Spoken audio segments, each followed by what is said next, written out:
पश्चात मंगलाचरण करेंगे। नेत्र बंद करके शरीर को इसी तरह स्थिर रख के बैठे। गायत्री महामंत्र को, मंगलाचरण को हृदय स्थान पर धारण करें। ओम भूर्भुवः स्वः तत्सवितुर्वरेण्यं भर्गो देवस्य धीमहि धियो यो नः प्रचोदयात्।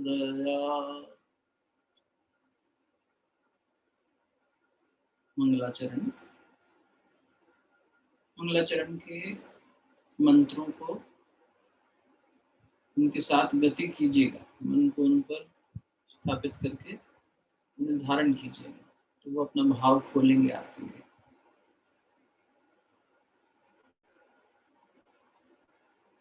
चैतन्यं शाश्वतं शान्तं व्योमातीतं निरञ्जनं नादबिन्दुकलातीतं तस्मै श्रीगुरुवे नमः। सर्वश्रुतिशिरोरत्न विराजितपद अम्बुजम् वेदांत अम्बुज अमर्तंगम् तस्मै श्री गुरुवे नमः। अज्ञानतिमिरान्धस्य ज्ञानाञ्जनशलाकया चक्षुरुन्मीलितेन तस्मै श्री गुरुवे नमः। गुरुर्ब्रह्मा गुरुर्विष्णु गुरुरेव महेश्वरः गुरु साक्षात् परब्रह्म तस्मै श्री गुरुवे नमः। अखण्डमण्डलाकारं व्याप्तं येन चराचरं तत्पदं दर्शितं येन तस्मै श्री गुरुवे नमः। अखण्डानन्दबोधाय शिष्यसन्तापहारिणे सच्चिदानन्दरूपाय तस्मै श्री गुरुवे नमः। तस्मै श्री गुरुवे नमः। इति मंगलाचरणम्। दोनों हथेलियों को आपस में मिलिए। प्राप्त की दिव्यता को मुखमंडल पर और अपने हृदय स्थान पर स्पर्श कराइए। सभी को बहुत बहुत प्रणाम, बहुत बहुत साधुवाद आपका। बहुत बहुत धन्यवाद कि आपने इतने उत्साह से अपने वक्तव्य रखे, अपने मन की बात रखी। आपकी जो विचारधारा बनी कल की चर्चा पर, उसको आपने ग्रुप में शेयर किया। उस पर बाद में आते हैं। 2-3 रिक्वेस्ट आई हुई हैं, उनको पहले पूरा कर देते हैं। एक ये कि गायत्री महामंत्र का मतलब बताइए। गायत्री महामंत्र को थोड़ा और विस्तार में खुलकर बताइए।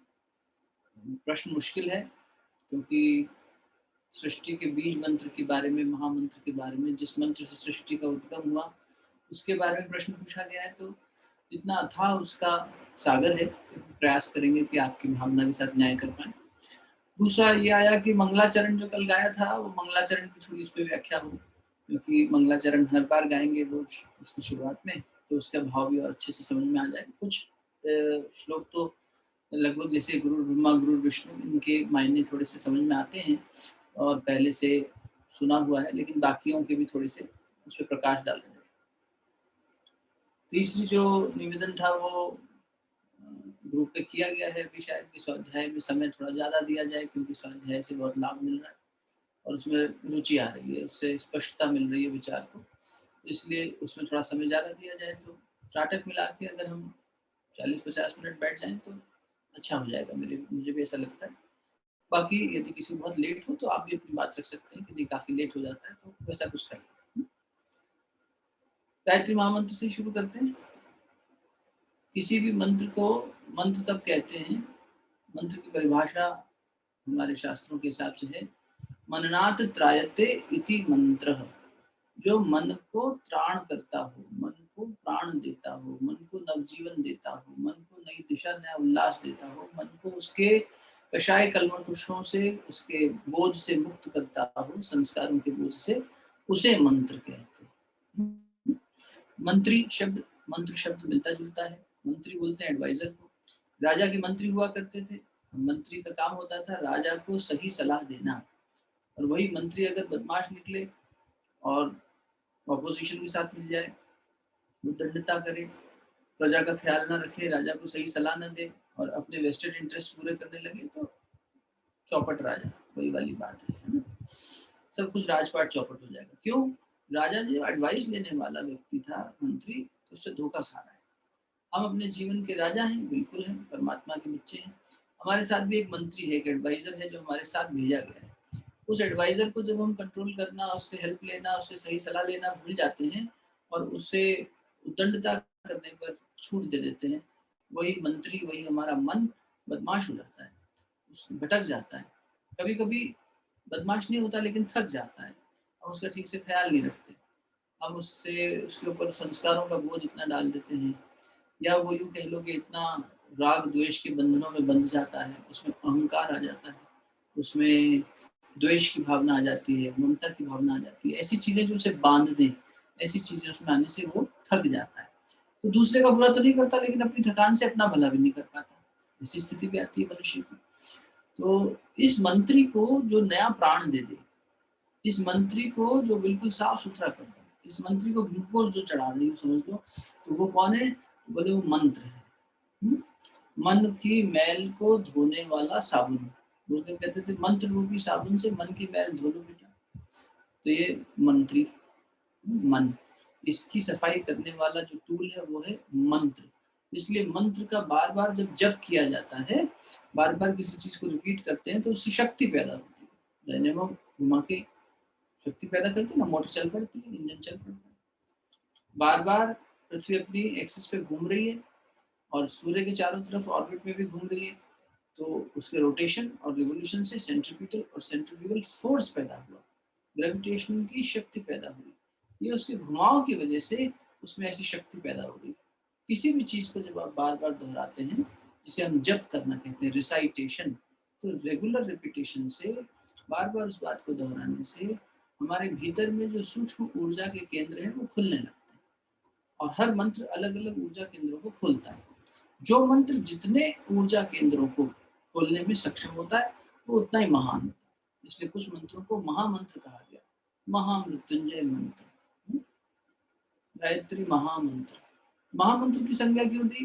केवल मंत्र कह के छोड़ देते? बोले महामंत्र इसलिए कहा क्योंकि इनके अंदर ज़्यादा इम्पैक्ट है, इनकी शक्ति ज़्यादा एनर्जी सेंटर मर्म बिंदुओं तक है और ये उनको जागृत करने में सक्षम है।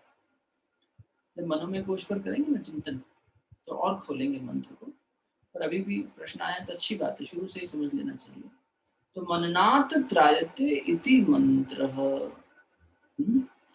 अब जो मंत्र है वो शुरू कहाँ से होता है? तो देखो, हर मंत्र के पहले एक टाइटल के रूप में बीज मंत्र लगा दिया, ओम। ये बीज मंत्र है, ये प्रीफिक्स है। जैसे आपके नाम के आगे श्री, श्रीमती, सुश्री इस तरह से लगाते हैं ना, तो जो पहले लगा दिया गया वो टाइटल, वैसे ही ये ओम हर एक से पहले लगा दिया गया, प्रीफिक्स। ओम नमः शिवाय। मंत्र ओम से नहीं शुरू हुआ, मंत्र नमः शिवाय से शुरू हुआ, न से शुरू हुआ, न अक्षर से, इसलिए उसे पंचाक्षरी मंत्र भी कहते हैं। 5 अक्षर वाला मंत्र नमः शिवाय, ओम नमः शिवाय। गुरुर्ब्रह्मा गुरुर्विष्णु, ये भी गा सकते हैं। ओम गुरुर्ब्रह्मा गुरुर्विष्णु, ये भी गा सकते हैं। ओम क्या हुआ? मंत्र से पहले का प्रीफिक्स हो गया। तो गायत्री महामंत्र पर क्योंकि प्रश्न है तो उसी पर आते हैं। ऐसे ही ओम नमो भगवते वासुदेवाय, ये हो गया, अष्टाक्षरी मंत्र हो गया, लेकिन उसमें ओम लग गया पहले। ठीक, तो अब देखो, ओम तत्सवितुर्वरेण्यम, ओम भूर्भुवः स्वः। तो जो भूर्भुवः स्वः है वो क्या है? वो वृहतियां हैं। वृहतियां क्या हैं? जैसे भूर्भुवः स्वः को 3 लोकों से भी जोड़ सकते हो। 3 लोक हो गए, भूमि, पाताल और ऊपर स्वर्ग लोक हो गया। तो भू भुवः स्वः, भुवः माने पाताल लोक, स्वः माने ऊपर का लोक हो गया।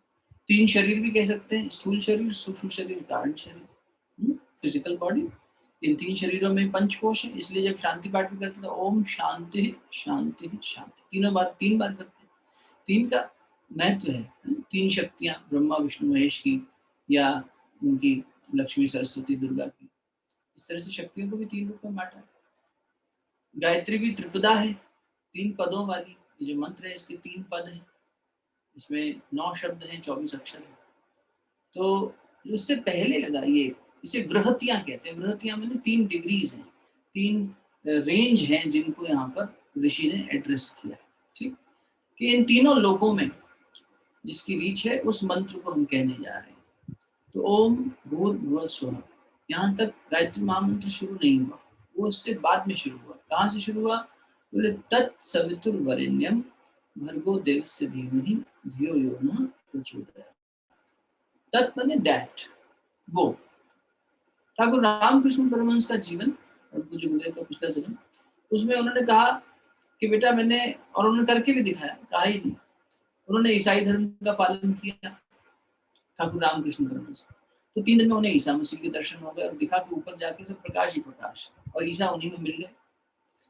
फिर उन्होंने 5 वक्त के नमाजी बनकर 3 दिन तक इस्लाम की उपासना करी, इबादत करी, और वहां भी उनको तीसरे दिन होते होते तक एक रूहानी प्रकाश दिखाई दिया कि बस वहां पर खूबसूरत प्रकाश ही प्रकाश है, बस और कुछ भी नहीं है।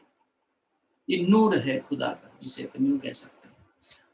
फिर उन्होंने राधा वेश में भी कृष्ण की उपासना करी। आप लोगों में से शायद किसी ने पढ़ा भी हो कि उनके स्तन डेवलप हो गए थे, और ब्रह्मानंद जी जो राखाल महाराज थे, वो तो कहते थे हमने ठाकुर के स्तन से दूध का पान किया है। लिटरली दूध निकलता था उनके स्तन से। इतनी उपासना उन्होंने भगवान कृष्ण की करी कि राधा वेश में, साड़ी पहनते थे राधा वेश में, कि वो एकदम नारित्व उनमें जागृत हो गया, नारी देह के जो गुण हैं वो जागृत हो गए। तो ये हर तरफ से जाकर देखा, और ठाकुर ने कहा बेटा मेरे को हर रास्ते से जाकर एक ही चीज समझ में आई कि वो प्रकाश का सागर है। वो जो निराकार स्वरूप जिस परमात्मा की बात कर रहे हैं, वहां सिर्फ ज्ञान रूपी प्रकाश ही प्रकाश है, और उस प्रकाश से ही सब जगह शांति व्याप्त हो रही है, सब जगह सब गतिशील हो रहा है और सृजन हो रहा है। उसी प्रकाश का नाम सविता कहा गया। तत्सवितुर, उस सविता को हम वरण करते हैं। वरेण्यम, शादी में कन्या वर का वरण करती है, इसलिए उसे वर और वधू कहा जाता है। वर यानी वरण करने योग्य, इसलिए देखा जाता है कि जिसका वरण किया जा रहा है वो वरण करने योग्य है कि नहीं, उसमें एक क्षमता है कि नहीं, उसमें वो गुण है कि नहीं। किसी का भी वरण कर लेते हैं, बाद में परेशान होते हैं, रोते हैं, ये ठीक नहीं है। इसलिए परमात्मा का वरण करना, सविता का वरण करना, सविता माने प्रकाश का वरण करना। कौन से प्रकाश का? क्षणिक प्रकाश का नहीं, थोड़ी देर रहने वाले प्रकाश का नहीं, उस शाश्वत प्रकाश का। जब ये आएगा मंगलाचरण तो इसमें भी आएगा, चैतन्यम शाश्वतम शांतम, शाश्वत। उस शाश्वत प्रकाश को हम धारण करते हैं। ओम भूर्भुवः स्वः, ये पहला हिस्सा हो गया, मतलब ये तो टाइटल्स हो गए, वृत्तियां हो गई। मंत्र कहाँ से शुरू हुआ? त्रिपदा कहा था आपसे, 3 पदों वाली यानी 3 पैरों वाली गायत्री। पहला पैर क्या है? तत्सवितुर्वरेण्यम, उस सविता का हम वरण करते हैं। ये उपासना हो गई। वरण करने मतलब उपासना करना। आप जिसके पास बैठते हैं उसकी क्वालिटीज इम्बाइब करने लग जाते हैं। एसी के पास बैठते हैं, ठंडक अपने आप मिलने लगती है। ताजी हवा में बैठते हैं, नदी के किनारे बैठते हैं, शीतलता ठंडक अपने आप मिलने लगती है। सूर्य के सामने बैठते हैं, अग्नि के सामने बैठते हैं, गर्माहट अपने आप मिलने लगती है, स्वयं गर्माहट शरीर में आ जाती है। आप जब भी किसी श्रेष्ठ के पास बैठेंगे, उसकी वैल्यूज, उसकी जो भी प्रॉपर्टीज हैं वो आप में आने लगेंगे। आप गुरु के पास बैठेंगे, गुरु के पास अगर पूरी निष्ठा और श्रद्धा से बैठेंगे तो गुरु आप में उतरने लगेगा। आप जिसका ख्याल करेंगे वैसा आपका व्यवहार बनता चला जाएगा, जिसके नजदीक। अब अगर हम चोर के पास बैठे तो हो सकता है चोरी सीख जाए, हम ताश खेलने वाले के साथ बैठे तो ताश खेलना सीख जाए, शराब पीने वाले के पास बैठे शराब पीना सीख जाए। ये तो हमारे मन की स्थिति पे डिपेंड करता है, हमारा मन कितना संकल्पित है और कितना वो विकल्प ढूंढ लेता है। तो हम जहाँ बैठेंगे वैसा सीख। इसलिए संगत कैसी हो? सत्संग, जो सत्य की बात करे, जो एब्सोल्यूट की बात करे, उसे सत्संग कहते हैं। वो आपकी कोई किताब भी हो सकती है, उसके साथ आप बैठे, आप एक बहुत अच्छी पुस्तक पढ़ रहे हैं स्वामी विवेकानंद की, तो सत्संग हो रहा है, स्वाध्याय भी चल रहा है, सत्संग भी हो रहा है, क्योंकि आप सत्य का, जो वास्तविकता है, जो शाश्वत है, जो चैतन्य है, उसका संग कर रहे हैं। लेकिन हम जैसे दूसरे उदाहरण दिए, नेगेटिव उदाहरण जो थे कि इनके संग में क्या हुआ, इनके संग में हमारा मन और भटक गया, मंत्री जी और बीमार हो गए, तो इसलिए उसे सत्संग नहीं कहेंगे। एक क्षणिक सुख के लिए हमने कुछ किया, हाँ भाई चलो हम भी शराब पी के देखें, बीड़ी फूक के देखें, हम भी जो है ताश खेल के देखें, हम भी थोड़ा, तो उसमें क्या हुआ, हम और ज्यादा भटक गए और ज्यादा संसारिकता में बीमार हो गए। तो वर्ण नहीं कहेंगे उसको, फिर वो श्रेष्ठ का वर्ण। वर्ण जब बात आती है, उपासना की जब बात आती है, तो श्रेष्ठता की बात आती है, श्रेष्ठ का वर्ण करना, तत्सवितुर्वरेण्यम। ठीक, अब वर्ण करके क्या करें, बहुत अच्छी क्वालिटीज आपने डेवलप कर ली अपने अंदर, अब कुछ करेंगे क्या साहब इनका, बोले हाँ कर लेना, नहीं तो दिक्कत हो जाएगी। दिक्कत हो जाएगी, अच्छी क्वालिटीज के बाद दिक्कत हो जाएगी, हाँ दिक्कत हो जाएगी। क्यों हो जाएगी, क्योंकि अच्छाई को संभालने के लिए संयम की आवश्यकता होती है। अच्छी चीज भी आदमी संभाल कहाँ पाता है, जैसे बुद्धि मिल जाए, अच्छी विचार करने की शक्ति मिल जाए, तो आदमी तिकड़मबाज हो जाता है, चतुराई दिखाने लगता है, बदमाशी करने लगता है, घोटाले करने लगता है। बेवकूफ आदमी थोड़ी कर पाएगा, मूर्ख आदमी की बुद्धि नहीं चलेगी। ये बुद्धिमान लोग ऐसे लूप होल्स निकालते हैं और स्कैम पे स्कैम करते हैं, ये उनकी बुद्धिमत्ता है। अभी बड़ा अच्छा वो सीरियल आया था ना, स्कैम, तो उन्होंने अच्छा, ये मुझे अच्छा लगा उसमें, they have left it to the viewers choice, you decide whether he was a hero or he was अ स्कैमिस्ट।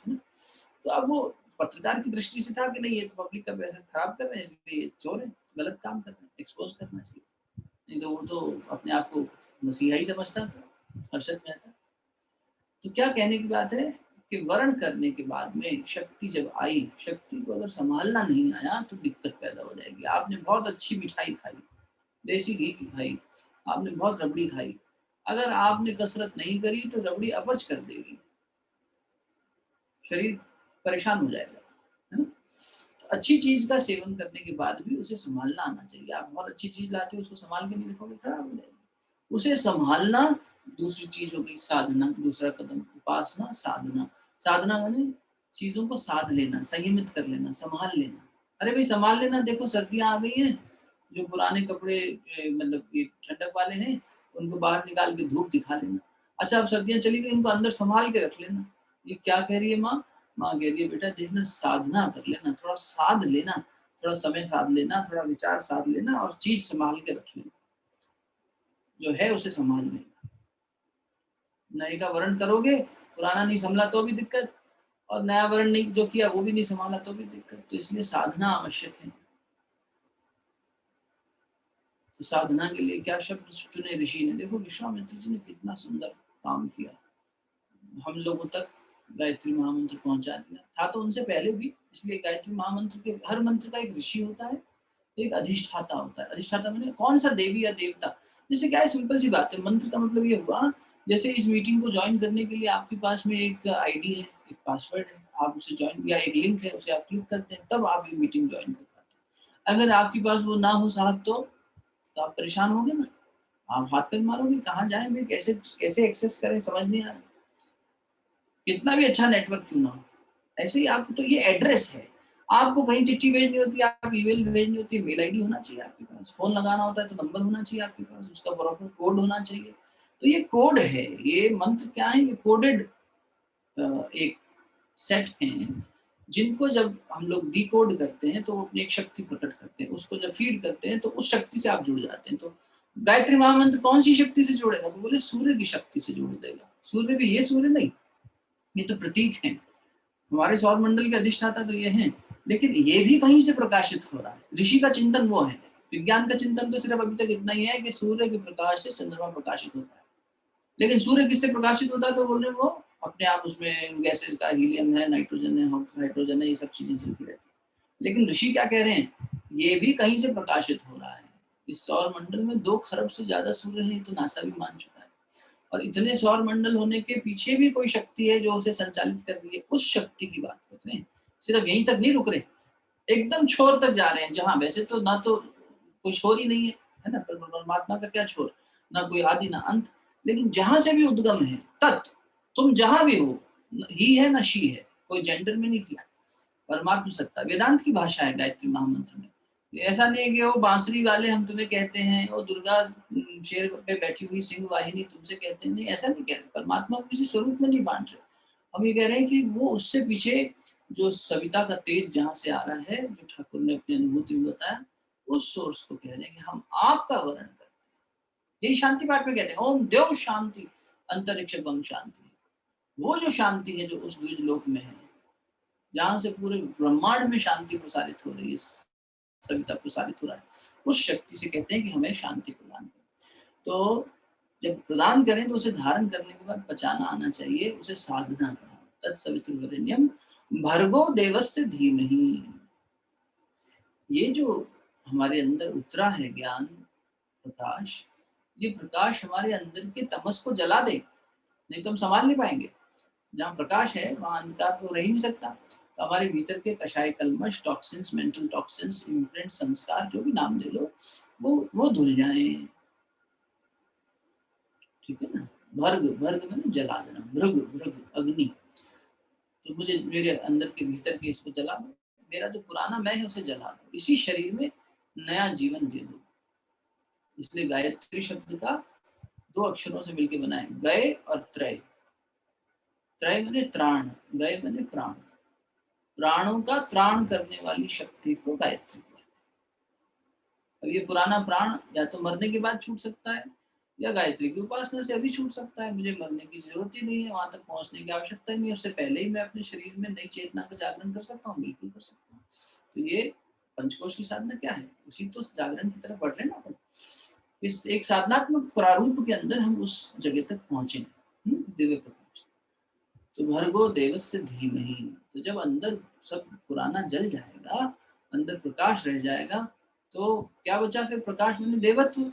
देवत्व माने जो दूसरों की मदद करे, दूसरों को दे, दूसरों के हित में सोचे। जो पहले दूसरों की सोचे फिर खुद की अपनी सोचे, वो होता है देवता। तो पहले अपनी सोचे और बाद में दूसरे की, या दूसरे की सोचे ही ना, वो होता है राक्षस। असुर और सुर में क्या अंतर है? सुर, असुर, असुर। जिसका सुर बिगड़ गया वो असुर है, जिसका सुर जुड़ा हुआ है परमात्मा सत्ता से, यूनिवर्स के साथ में एट्यून्ड है, उसकी रिदम के साथ में, उसके संगीत के साथ में, तो वो चल रहा है। एक हारमोनी है पूरे सृष्टि की, जो उस हारमोनी के साथ, जिसको आप शाश्वत सुख कह रहे थे, आपकी चर्चाओं में जो चैट में आप लिख रहे हैं, वो क्या कह रहे हैं कि नहीं साहब, दुख की निवृत्ति अलग बात है, सुख की प्राप्ति अलग बात है। और सुख भी क्या है उसको डिफाइन करेंगे तो आप कहेंगे नहीं, वो वाला सुख नहीं चाहिए जो आज है कल नहीं, कभी खुशी कभी गम तो जी रहे हैं, ऐसा नहीं चाहिए। जो हमेशा रहे वो वाला सुख चाहिए, परमानेंट। तो जो हमेशा अट्यून्ड रहेगा, जिसका संबंध बना रहेगा उसके डिसिप्लिन में, ईशावास्यम इदम सर्वम उपनिषद, पहला उपनिषद ईशावास्य उपनिषद, पहला सूत्र के ईशावास्यम इदम सर्वम, यहाँ सब जगह परमात्मा का ही वास है, ईश्वर का ही अनुशासन है। अथ ईशा अनुशासनम, यह ईश्वर का अनुशासन है। ईश्वर क्या है परिभाषा?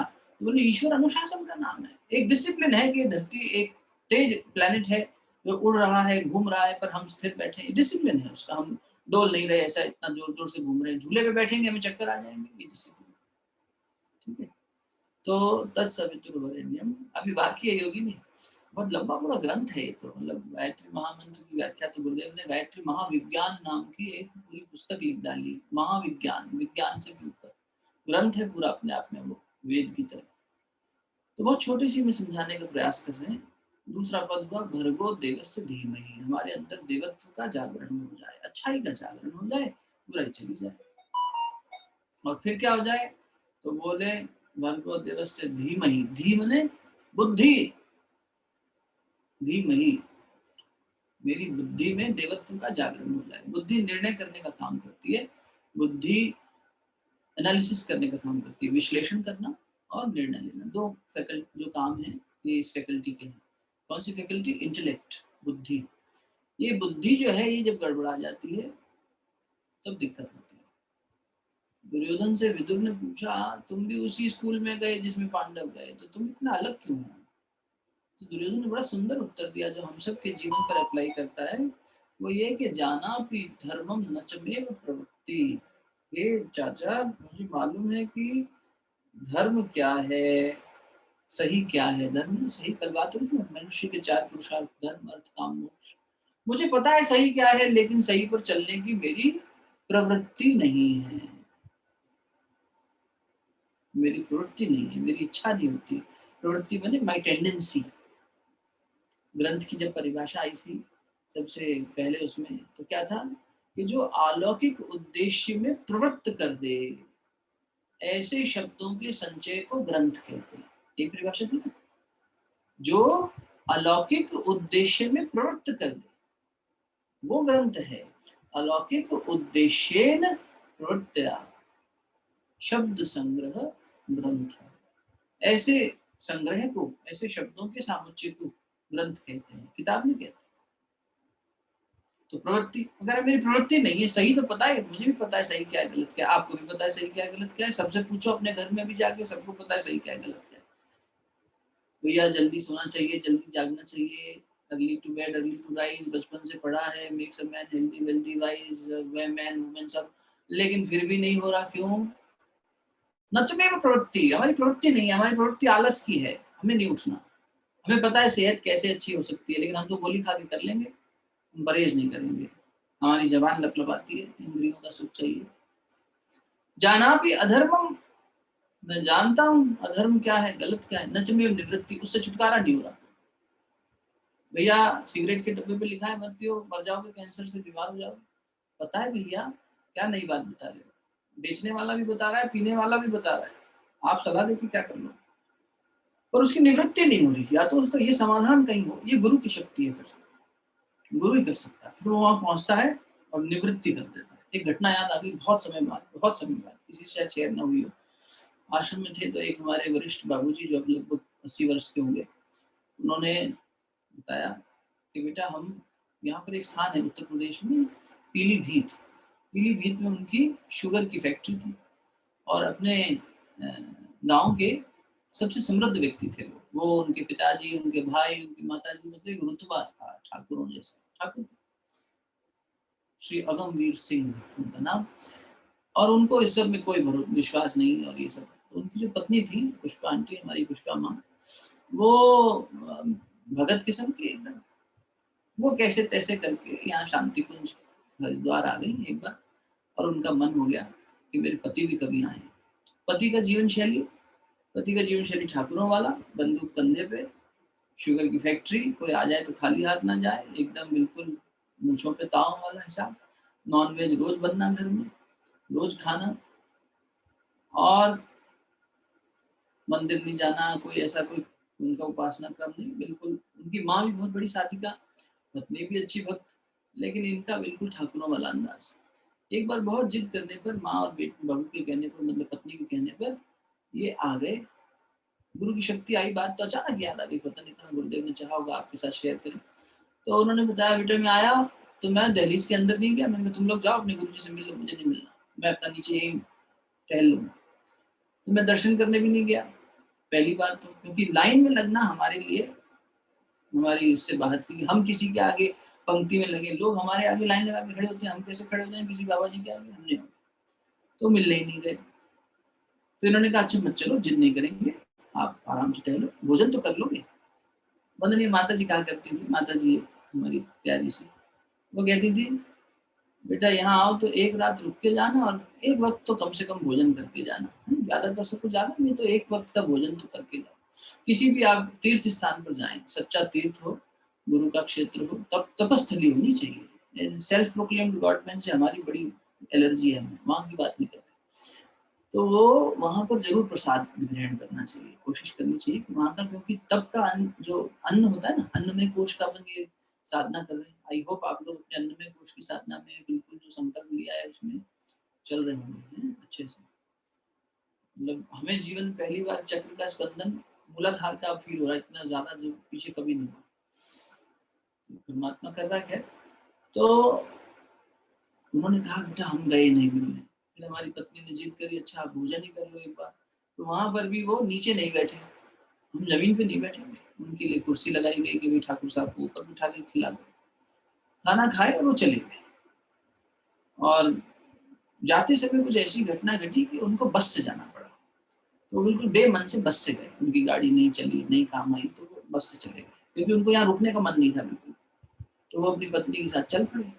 बोले हम थोड़ी दूर पहुंचे होंगे और हमें जो उल्टियां शुरू हुई, वॉमिटिंग होना, और हमें कभी ऐसा नहीं कि बस के सफर से होती हो, मोशन सिकनेस हो, और घर पहुंचते पहुंचते तक तो अधमरी हालत हो गई, और हम मन ही मन कोसे जाएं अपनी पत्नी को, अपनी माँ को कि देखो कहाँ का खाना खिला रही, हमें फूड पॉइजनिंग हो गई।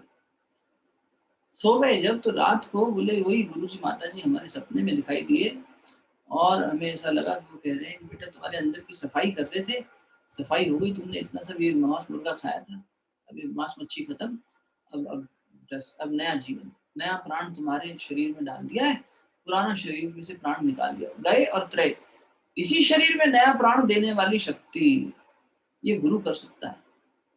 यहाँ तप नहीं है, पुराना संस्कार है, गुरु ने ढूंढ लिया, साफ सफाई कर दी, बच्चा थोड़ी देर खेलने चला जाए माँ की नजर से दूर और गंदा होके आ जाए, है? तो दाग अच्छे हैं कपड़े धो देगी, कहेगी नया साफ सुथरा करके बाप की गोदी में बिठा देगी, नहीं अपनी गोदी में बिठा लेगी, साफ सुथरा करना है कर देगी, क्या दिक्कत है, गंदा हो जाने से बच्चा मेरा नहीं है ऐसा थोड़ी हो जाएगा। बस तो गुरुदेव के पुराना संबंध था, बहुत ही संत, मतलब अब जब कहते हैं ना परमात्मा आता है तो उनके साथ लीला करने वाले जो लोग आते हैं उनको लीला सहचर कहते हैं, उनमें से एक। कभी आप लोगों में से कोई आए तो दर्शन करना, मिलना। तो अवस्था काफी बूढ़े हो गए हैं, ब्रेन स्ट्रोक वगैरह, ब्रेन ट्यूमर, ना जाने क्या क्या उन्होंने हंसते हंसते देखा है, हमने देखा उनको मुस्कुराते हुए ऑपरेशन थिएटर में। फिर आते हैं बात पे, तो ये गुरु की कृपा होती है, ये कैसे साफ सफाई करना है, तो अंदर की कषाय कलमश धोने की ताकत मंत्र के अधिष्ठाता ऋषि में होती है, जो उसे जागृत करता है। कलयुग में गायत्री महामंत्र लुप्त हो चुका था गुरुदेव के आने से पहले, पता ही नहीं था लोगों को। आज भी लोगों से कहो गायत्री मंदिर तो कहते हैं गणेश जी का मंदिर सुना है, राम जी का सुना है, हनुमान जी का, गायत्री का मंदिर क्या चीज होती है भाई, हमें नहीं पता। ये गायत्री कौन सी देवी आ गई, ये कौन से उस पे बैठती है, ये हंस पे बैठती है कि उस पे उल्लू पे बैठती है कि मगरमच्छ पे बैठती है, गंगा मैया का है ना वाहन मगरमच्छ, ये किस पे बैठती है, शेर पे बैठती है, हमें नहीं पता। ये कौन सा नया चीज है, गायत्री मंत्र सुना है, हाँ ओम भूर्भुवस्सुः करते रहे बचपन से, बहुत से लोग कहते हैं ऐसा, क्योंकि लुप्त हो गया था। लुप्त हो गया था मतलब थोड़े समय के लिए इसका मिसयूज होने लगा था, तो इसे हटा छुपा दिया गया था, यूं कहते इसे कीलित करना कहते हैं, मंत्र को कीलित कर दिया था थोड़े समय के लिए।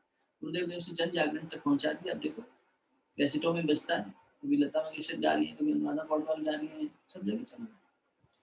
अब इस गायत्री महामंत्र का तीसरा पद समझो, वो भी और जोरदार है। पहला क्या था, तत्सवितुर्वरेण्यम, दूसरा क्या है, भर्गो देवस्य धीमहि, मेरी बुद्धि को सही मान, तीसरा धियो यो न प्रचोदयात्।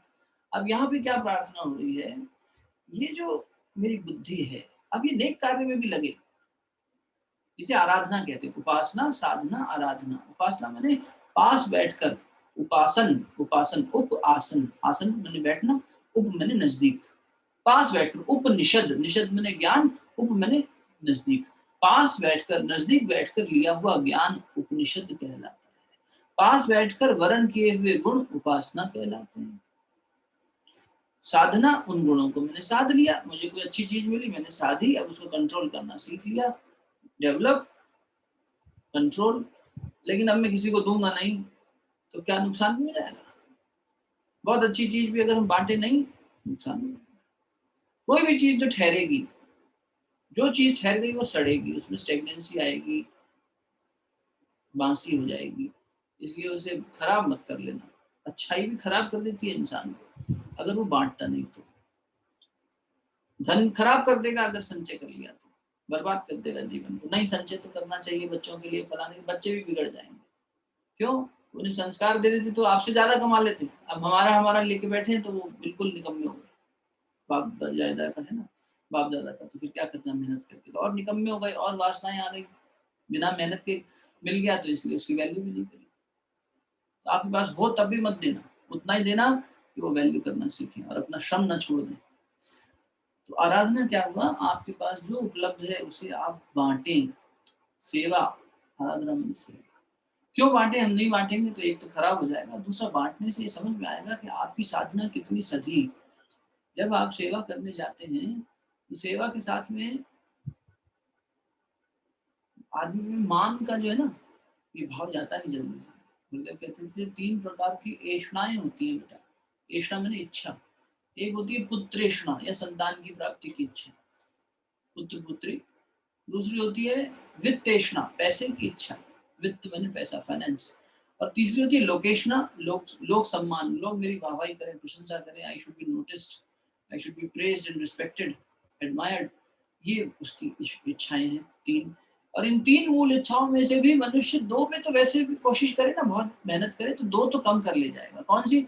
संतान नहीं चाहिए, ठीक है, बिना संतान के सुखी हैं, हाँ सुखी हैं, ऐसे लोग हैं दुनिया में। पैसे को भी कई बार आदमी छोड़ देता है कि बिना पैसे, लेकिन ये तीसरी वाली नहीं छूटती है, गुरु कृपा से ही छूटती है। कौन सी? लोग मेरा वाहवाही करें, लोकेशना।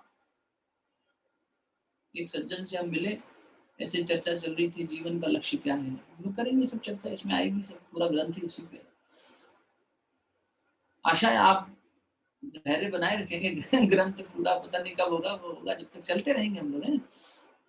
5 हफ्ते से ज्यादा भी चलना पड़े तो क्या। तो उन्होंने कहा कि भैया मेरी एक ही इच्छा है जीवन में, और बड़े अच्छे व्यक्ति, समाज सेवा करने में एकदम सबसे आगे, ब्लड डोनेशन ड्राइव, ये वो, डिस्ट्रीब्यूशन कैंप्स, एनजीओ के साथ में लगना, खूब पैसा दान देना, सब करना, अच्छी मेहनत करते हैं अपनी क्षमता से बहुत आगे जाके। लेकिन उनसे हमने पूछा, ऐसे ये नहीं पूछा कि क्यों ये सब करते हो, अलग बात कर रहे थे जीवन का लक्ष्य वगैरह।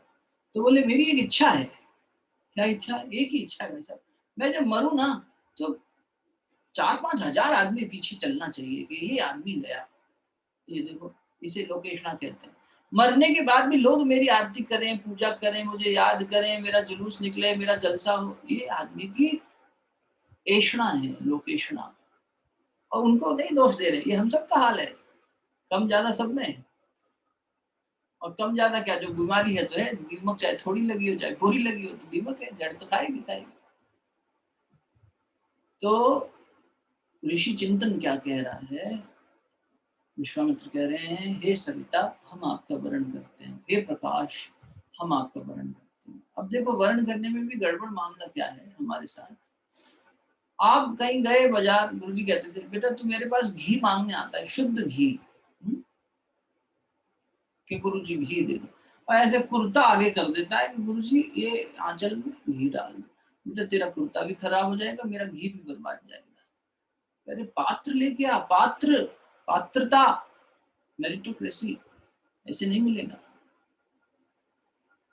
पात्रता होगी, जितनी पात्रता होगी, पानी बरस रहा है, अमृत बरस रहा है, जिसका जितना पात्र बड़ा होगा वो ले लेगा। तो पात्रता तो हो, वर्ण करने के लिए, धारण करने के लिए हमारे अंदर पात्रता विकसित हो। ये सब क्या हम बात कर रहे हैं, ये ग्रंथ हो गए, ये सत्संग हो गए, ये पात्रता विकास की बात हो गई। मूल में देखें तो मुक्ति मिलनी तो गुरु कृपा से ही है, उसके बिना तो नहीं है, संभव ही नहीं, असंभव है ही नहीं। इसलिए पुकार इतनी पवित्र होनी चाहिए कि गुरु आ जाए, और वो आएगा तो सारी संभावनाएं बना देगा, पर तब भी पात्रता चाहिए होगी। वो तो उतनी परख तो वो भी करेगा, एलिजिबिलिटी टेस्ट तो सब जगह है, क्यों ना।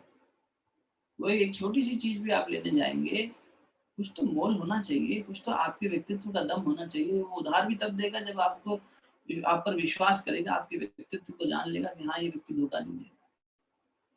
आपने कुछ पात्रता बनाई अपनी, तभी सामने वाले ने कहा ठीक है ले जाइए भाई साहब, बाद में कर लेंगे हिसाब। तो ये पात्रता का खेल है। अब सांसारिक दुनिया तो मांगती है कि आप अपनी स्किल से अपनी पात्रता प्रूव करो, और अध्यात्म में स्किल का लेना देना नहीं है कि हम इतने पढ़े लिखे हैं, हमारी इतनी डिग्रीज हैं, हमने ये किया, इतनी पढ़ाई करी, हम इतने साल से जुड़े हैं ना। वहां है एक ही चीज, विलिंगनेस। आपके अंदर इच्छा शक्ति कितनी है समर्पण की। जितना आपका समर्पण अच्छा है उतना ज्यादा वर्ण कर पाएंगे। कितना वर्ण कर पाएंगे? जितनी आपकी श्रद्धा साफ, जितना आपका समर्पण, जितना ज्यादा होगा उतना ज्यादा वर्ण करेंगे। ठीक।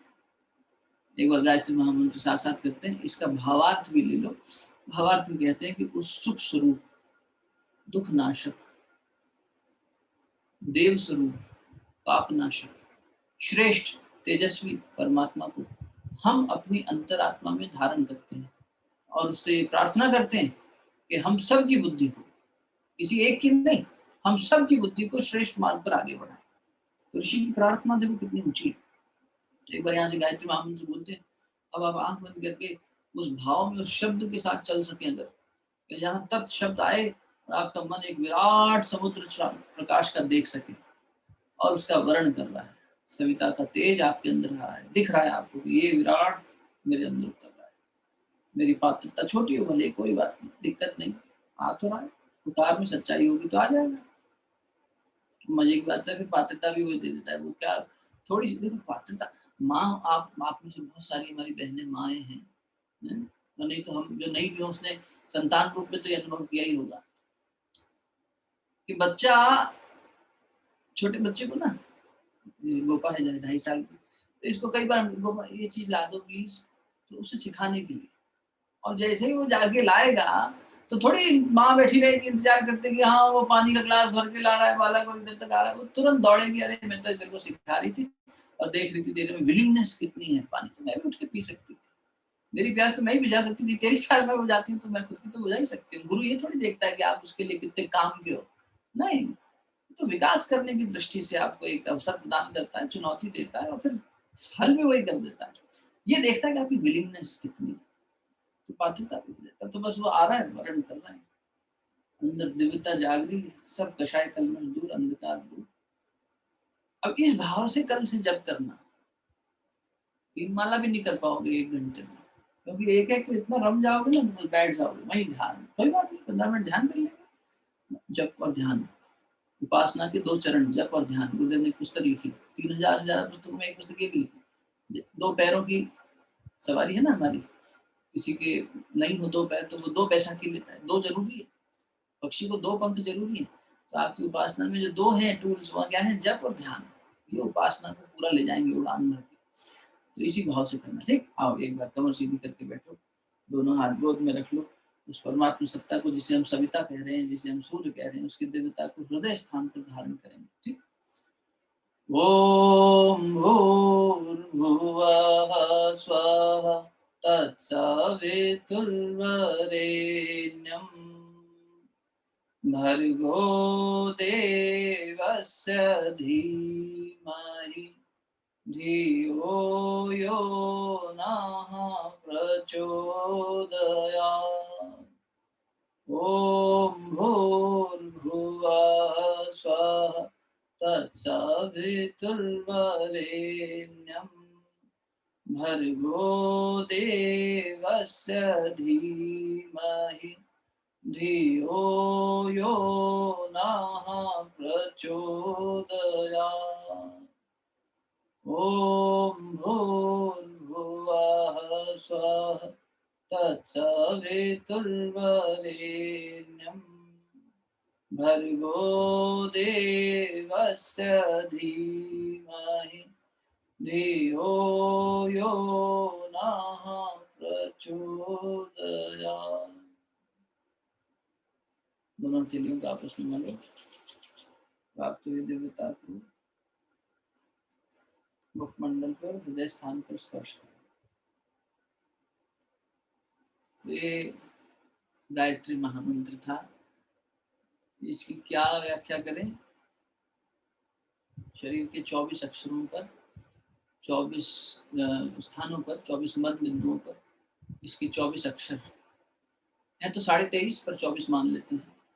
24 अक्षर, इसमें प्रथम 12 अक्षर सविता की शक्ति है, द्वितीय 12 अक्षर गायत्री की शक्ति है। ये क्या बात हो गई साहब, सावित्री और गायत्री, ये 2 शब्द क्या हो गए। सावित्री, एक सत्यनारायण का व्रत करते हैं हम लोग, तो उसमें कथा आती है, सत्यवान सावित्री। एक सावित्री नाम की महिला थी, कन्या थी, उसका विवाह हुआ सत्यवान से, सत्यवान का स्वर्गवास हो गया। और सत्यवान से उसका विवाह भी कैसे हुआ था कि सावित्री ने अपने पति चुनने के लिए शर्त ये रखी थी, जो सत्य की प्रतिमूर्ति हो वो मेरा पति बनेगा। तो उसने देखा कि ये जो नौजवान है, अपने माता पिता की सेवा पूरे सत्यवादिता से कर रहा है और किसी बात का झूठ नहीं बोलता, एकदम सच बोलता। उसने पूरा परीक्षा ली सत्यवान की, फिर सत्यवान का वरण किया, तत्सवितुर्वरेण्यं, लेकिन सत्यवान का स्वर्गवास हो गया। फिर सावित्री ने उपवास रखा और सत्यवान को जीवित कर लिया। ये कथा कहानी आती है, कथानक है। वही सावित्री की बात हो रही है। वहां समझाया गया है कि सावित्री किसे मिलेगी। पहले तो सावित्री गायत्री का अंतर समझ लो, दो मंत्र किया तो एक नई बात निकल रही। तो हमने सोचा था विराम दे देंगे और आगे चलेंगे, आगे शायद अभी आज्ञा नहीं होगी कि थोड़ा सी इस पर चर्चा कर लेते हैं, कल कर लेंगे। तो सावित्री और गायत्री जो 2 शक्तियां हैं ना, वो एक ही सिक्के के 2 पहलू हैं। आपके घर में बिजली आ रही है, हाँ जी, आपको कैसे पता? बोले हमारे पंखा चल रहा है, लाइट जल रही है, इससे हमें पता चल रहा है। ये भी बंद हो जाए तो फिर हमें पता करना पड़ेगा। हम या तो कोई स्विच में इंडिकेटर लाइट देख के बताएँगे, या टेस्टर लगा के बताएँगे, या स्विच ऑन स्विच ऑफ करके बताएँगे कि हाँ बिजली आ रही है कि नहीं। तो जो अप्रत्यक्ष है, क्योंकि इसमें बात आएगी प्रत्यक्ष और परोक्ष।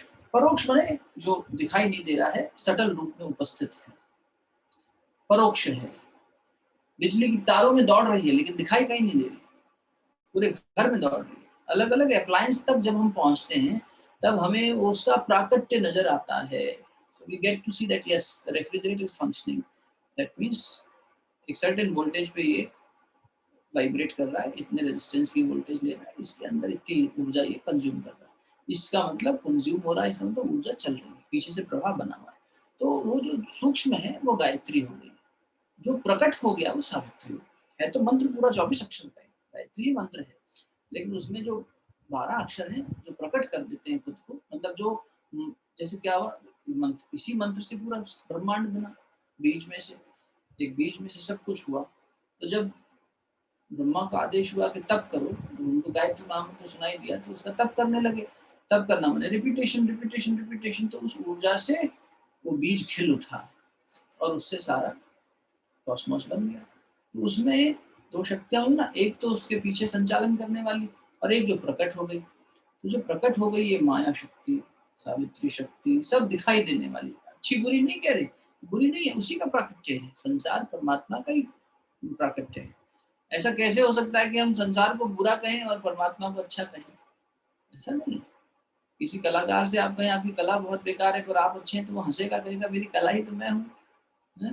मेरी पेंटिंग में मैं छुपा हूँ भाई, आपको वो नहीं अच्छी लगी मतलब आपको मैं भी नहीं अच्छा लगा। तो वो उन्हीं का एक्सप्रेशन है। इसलिए गायत्री और सावित्री 24-24 अक्षर में। अब सावित्री की कथा भी यही थी कि भाई सावित्री किसे मिलेगी, यानी ये गायत्री की शक्ति कौन ले पाएगा, कौन धारण कर पाएगा, तत्सवितुर्वरेण्यम। तो वरण करने की पात्रता क्या है, एलिजिबिलिटी क्या है, तो बोले सत्यवान होना चाहिए जो सत्य का पालन करे। सत्य तो नहीं साहब, हम तो बहुत झूठ बोलते हैं, क्या बताएं, संसार में रहते हैं तो बोलना पड़ता है। भीतर वाले के साथ झूठ मत बोलना, बाहर दुनिया में जो करना है करो, ये वाले के साथ दगाबाजी नहीं होनी चाहिए। इसको जितना झुठला रहे हैं ना, इससे जितना दूर हो रहे हैं, उतना स्ट्रेस्ड है, उतना तनाव है, उतना दबे हुए, उतना थके हुए। इसके विरोध में यही अधर्म है। कल बात हुई थी धर्म अर्थ काम मोक्ष, पुरुष के 4 पुरुषार्थ। धर्म क्या है?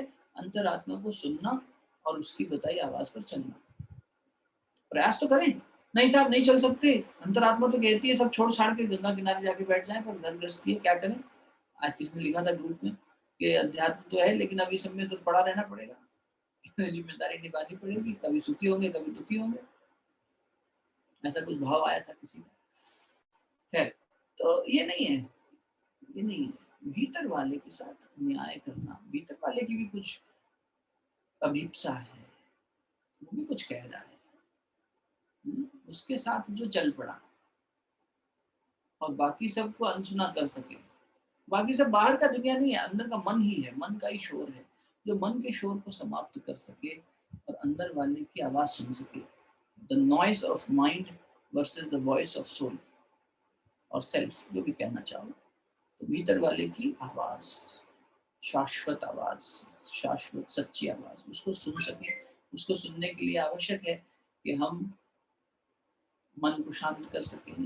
इसीलिए मन को शांत करने के लिए मंत्र भी चाहिए, स्वाध्याय भी चाहिए, सत्संग भी चाहिए, चिंतन मनन चाहिए। फिर उस पे सोचते हो, कुछ जुगाली करते हो कि अच्छा रात को ये बकबक सुनी थी, इनमें ये बात काम की थी, अच्छा ऐसा करना है। ये क्या चल रहा है? ये इंट्रोस्पेक्शन, सेल्फ टॉक, इसे निध ध्यासन कहते हैं। निध ध्यासन, एक तो वहाँ बैठकर ध्यान करना, एक चलते फिरते सोचते रहना, माइंडफुल रहना, उसके बारे में अवेयर होते रहना, चिंतन करते रहना, ये निध ध्यासन कहलाता है। ये भी बड़ी सुंदर ध्यान की शैली है, करते रहना चाहिए, ज्यादा इम्पैक्टफुल भी है कई बार। तो ये करना, चिंतन करना, इस सत्य को धारण करने के लिए क्या आवश्यकता है। सत्य वही होगा जहाँ पवित्रता है, जहाँ सत्य है वहाँ सावित्री आएगी, यानी गायत्री आएगी, और जहाँ सत्य को लाना है वहाँ उससे पहले पवित्रता को लाना पड़ेगा। इसलिए पूजन क्रम में सबसे पहला क्रिया जो की जाती है वो पवित्रीकरण की जाती है, कि हमें भीतर से पवित्र बना दो। पावन बना दो हे देव सविता। गुरुदेव ने बड़ा सुंदर लिखा है जगह, पूरा गायत्री स्तवन लिखा 12 पदों में, कभी गाएंगे, बहुत बहुत सुंदर है ये हमारी संस्कृति। तो उन्होंने जब सविता से ही सब कुछ मिलना है तो सविता से प्रार्थना लिखी, शुभ ज्योति के पुंज अनादि अनुपम ब्रह्मांड रूपी। इतना सुंदर है वो, बहुत सुंदर है। आगे करेंगे, संस्कृत में लिखा था, उसका हिंदी पद्यानुवाद किया गया अरण्य उपाध्याय जी द्वारा। तो आप लोग इस पर चिंतन करना है। तो अथाह सागर है, प्रश्न बड़ा प्रेमपूर्ण था, तो मैंने टूटी फूटी अपनी समझ के आधार पर बताया। पर एक बात है, जितना आप उसके ऊपर चिंतन करते जाओगे ना, शब्द ब्रह्म कहा है हमारे यहाँ ऋषियों ने, जिस शब्द पर आप जितना रुकेंगे तत् तत्, तो वो मंत्र आपको खोलेगा, अपनी बात खुद खोलेगा, क्योंकि आप उससे जुड़ेंगे ना। उपासना क्या है? जुड़ना। आप उस मंत्र से माला से जुड़ना नहीं है। माला तो इंडिकेटर है। आजकल तो लोग वो डिजिटल टाइमर भी रखते हैं, टक टक करके उनको पता रहता है, हाँ भाई इतने इतने मंत्र हो गए, इतने बीड्स हो गए, तो वो सब तमाशे पूरे हैं। कबीरदास जी ने माला भी कितनी प्रश्न उठा दिए, नहीं कि सिर्फ माला फेरने से नहीं होगा, मन फेरना है। तो मन को जोड़ना होगा, उस तभी फिरेगा वो। मन का फेर दे, तो मन का कब फेरना है? वो उनसे जुड़ जाए, परमात्मा से। उपासना माने मंत्र से जुड़ो, उस मंत्र से जुड़ो। मंत्र कहना क्या चाह रहा है, ऋषि क्या कह रहा है इसके पीछे? इसके पीछे अधिष्ठाता देवी देवता कौन है? अच्छा, इसमें जो हनुमान जी बैठे हैं क्या? कौन है हनुमान? हनुमान एक संभावना है। पशु से परमात्मा बनने की यात्रा देखनी हो, नर से नारायण की यात्रा बहुत मिलेगी, पशु से उसकी देखनी है तो हनुमान को पकड़ लो। हनुमान समर्पण, सेवा, शौर्य, साहस, बुद्धिमता, हर चीजों के साथ में है। और इतना बड़ा पैकेज है भाई ये। इतने बड़े पैकेज को डाउनलोड करने में डेटा स्पीड ज्यादा चाहिएगी, और नेटवर्क भी अच्छा चाहिएगा, और इंस्ट्रूमेंट भी अच्छा चाहिएगा। तो पहले अच्छे इंस्ट्रूमेंट बनना पड़ेगा कि इतनी बड़ी कैपेसिटी से जुड़ने के लिए। फिर उनके साथ जुड़ने का एड्रेस चाहिए होगा, तो मंत्र चाहिए होगा, हनुमान जी का मंत्र चाहिए होगा। फिर हनुमान जी की जय जय करते करते उनका डाउनलोड होना शुरू होगा, तब ना हनुमान की उपासना करो। तो किसी मंत्र से जुड़ो तो उसके पीछे के इन रहस्यों को जानो। जितना आप बैठोगे उसके साथ, वो खुद बताएगा। महामृत्युंजय मंत्र के साथ बैठिए, खुद खोलेगा अपने आप, आपसे वही बात करेगा, आपको कहीं ढूंढने नहीं जाना। वही साधना सच्ची साधना है, क्योंकि वो ज्ञान आपके अंदर से खुल रहा है, बाहर से नहीं। और बाहर है भी नहीं कुछ। स्वामी विवेकानंद की बात से समापन करते हैं। उन्होंने कहा, बेटा कोई भी ज्ञान बाहर नहीं है, बाहर सिर्फ जुगनू की तरह चमकते हैं ये सब किताबें, सब सब सब उन्होंने तो शास्त्रों और सबके लिए कहा, ये सब बाहर के संकेत हैं, आपको भीतर की दृष्टि देने के लिए संकेत कर देते हैं। या इधर सोचो, इस दिशा में सोचो, फिर सोचना भी आपको है, चलना भी आपको है, और फिर आप चलते जाते हो, पहुंच जाते हो। ठीक है ना? तो इसी भाव से करना। अंतर्दृष्टि, भीतर की दृष्टि। त्राटक क्यों कर रहे हैं? अंतर्दृष्टि जागृत, दूर दृष्टि जागृत, दिव्य दृष्टि जागृत, आज्ञा चक्र जागृत, तृतीय नेत्र जागृत। गुरु जी कहते हैं दिव्य दृष्टि जागे, दिव्य दृष्टि जागे भीतर से, अंतर्दृष्टि जाग जाए पहले, तो दिव्यता तो चलो भीतर भी जान गए ना, बात बन जाएगी। ठीक, शांति पाठ करते हैं आज का। मंगलाचरण तक पहुंच ही नहीं पाए, कल बात करेंगे मंगलाचरण को, फिर आगे करेंगे ग्रंथ को। अच्छी बात लगी मुझे कि आप में से कई लोगों ने रुचि दिखाई और कहा कि ये भी पहले बोल के चले गए आगे, तो इसको भी तो समझा दो। धन्यवाद आपको, आपने इतना अच्छा भाव रखा और ये प्रश्न पूछे। जिज्ञासा इसी को कहते हैं। और कल भी बात हुई थी, जिज्ञासा जब तक हो ना तब तक बताने का कोई फायदा नहीं। जब जिज्ञासा आई तो फिर तो परमात्मा ने अपनी बात खोल दी, माध्यम हम बन गए, वो अलग बात है। सारा श्रेय परमात्मा सत्ता को। आइए शांति पाठ करते हैं। कल सुबह जब जप करें तो इस भाव से करना। ओम देव शांति अंतरिक्ष गं शांति पृथ्वी शांतिरापः शांतिरौषधयः शांति वनस्पतयः शान्तिर्विश्वे देवाः शान्तिर्ब्रह्म शान्तिः सर्वगं शान्तिः शान्तिरेव शान्तिः सामा शान्तिरेधि। ओम शांति शांति शांति सर्वारिष्ट सुशांतिर्भवतु। दोनों के लिए आपस में मिलिए, प्राप्त ओजस्विता को, दिव्यता को, मंडल को अपने हृदय स्थान पर स्पर्श करें। बहुत बहुत धन्यवाद। शुभ रात्रि, कल मिलते हैं।